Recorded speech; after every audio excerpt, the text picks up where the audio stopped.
Cyno is one of the coolest characters in Genshin, with a great design, deadpan humor, and an extremely fun playstyle. So let's talk about him, and why he's the only one of my 19 limited 5-star characters that I regret pulling for so far. Cyno was first revealed in Genshin's teaser trailer in September 2020, long before I had even heard of the game. While a lot of people knew he was coming, aside from a few screenshots, I wasn't really aware of him until shortly before his release. To set the scene, we were just coming to the end of the version 3.0 patch. The first area of Sumeru felt like a huge step up compared to the previous regions, and the new Dendro element had introduced even more variety and flexibility into Genshin's combat. I had skipped all 4 of the banners in version 3.0 since I wasn't interested in Tighnari and already had all the other 3 characters. I had a lot of wishes saved up, but I was planning to keep them for Nahida, who we were expecting to be released soon after.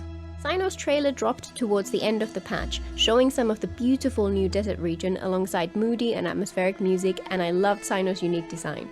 I hoped that I would dislike his playstyle though, so that I could keep saving my wishes, but I knew I couldn't really judge until I actually tried him out in-game.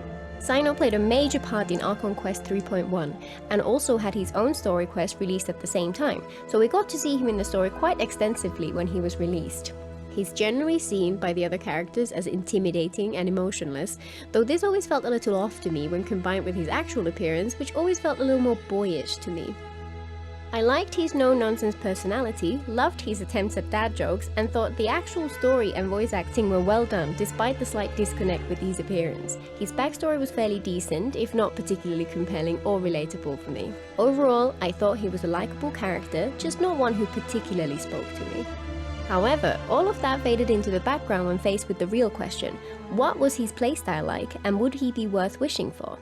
Cyno is an extremely selfish main DPS character, a role often called a hypercarry, a character who wants to spend as much time as possible on the field attacking. His basic normal attacks are weak, and his skill is underwhelming, but they're really just an afterthought compared to his burst. When you use his burst, he switches into a fast-moving brawler mode, and all of his attacks become infused with electro damage. While his burst is active, his basic attacks feel fluid and powerful, and his skill becomes a small explosion, which is great fun to use. There is some nuance to it too, where timing your skill to line up with this symbol appearing on the screen will increase its damage. His burst costs a lot of energy, but it lasts a long time to compensate. And that's it really. He's very much unsuited to any other role, as his burst ends the moment you switch to another character. His teams are very limited to ones which focus almost entirely on boosting his personal damage. I played through his trial multiple times and was still a little unsure. His gameplay was extremely fun, but did I really need another Electro DPS? I already had a well-built Keqing, who would be used as a DPS character in teams similar to Cyno's favoured ones, plus one of my mains was Raiden Shogun. Unlike some other popular DPS characters, he also has nothing in his kit to make him work in any other role, so he's also particularly inflexible, which is always a big downside in my book. I generally prefer quick swap gameplay, which feels more dynamic and flexible to me, especially because I love experimenting with unusual team combinations, none of which really fit with Cyno's style. But I did already have Zhao, another hypercarry DPS, and I enjoyed him quite a bit, so maybe I could find a place for Cyno. Plus, all my friends were wishing, getting him, and having a ton of fun running around and zapping enemies like a vengeful god. In the end, the thing which made the decision for me was that I absolutely loved Candace's design and character, so I decided to throw some wishes at the banner in the hopes of getting her.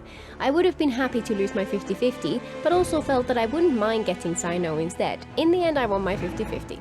I actually carried on wishing on the Venti side of the banner to try getting some Candace constellations, and ended up getting my last 2 Cookie cons and Venti as well. This was a blessing in disguise. At the time, I was sad to only get a couple of Candace cons, but since then, Cookie has been amazing, while Candace has been a bit of a disappointment. As always, the first few days after you get a new character are kind of frustrating as you wait to level them up before you can really start playing with them. In Cyno's case, this was taken to another level because of the scarabs. Cyno's regional specialty Ascension material is a scarab beetle, and for whatever reason Hoyo decided to not only scatter these across the desert in super inconvenient locations, but also to lock half of them behind story quests. I didn't have the time to do those quests immediately, and instead ended up running around the desert in co-op after some friends kindly offered to let me collect them in their world so that I could level him quickly. I happened to have a spare primordial Jade Wing Spear, which is one of his best weapons, and I decided to build him with a 4-piece gladiator artifact as well. While the Gladiator artifact set isn't his ideal set, it's not far off, and since I had dozens of Gladiator artifacts left over from fighting bosses, it meant that I wouldn't need to spend months grinding a domain for him to have a decent build. This made him a comparatively low effort build, since I was able to get him to be fairly strong without having to spend any resin on him. It still took a few days thanks to the scarabs, but before long I was ready to try Cyno out for real. The first step was to decide what teams to try.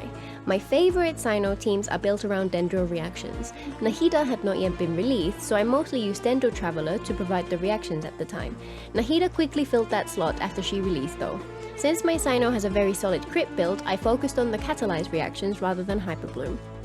The main ingredients of a catalyzed team are Dendro and Electro for the reaction, plus potentially some enablers to provide buffs, maybe a healer, or even some Anemo for crowd control. The team I used at the time was Cyno with Dendro Traveler, Kuki and Albedo. In this team, Kuki provides extra Electro application, along with mobile healing and some buffs from her 4-piece Millilith artifact set. Albedo provides a hefty elemental mastery buff to increase reaction damage, Dendro Traveler provides a Dendro to react with, and Cyno takes center stage for the majority of the time to do as much damage as possible.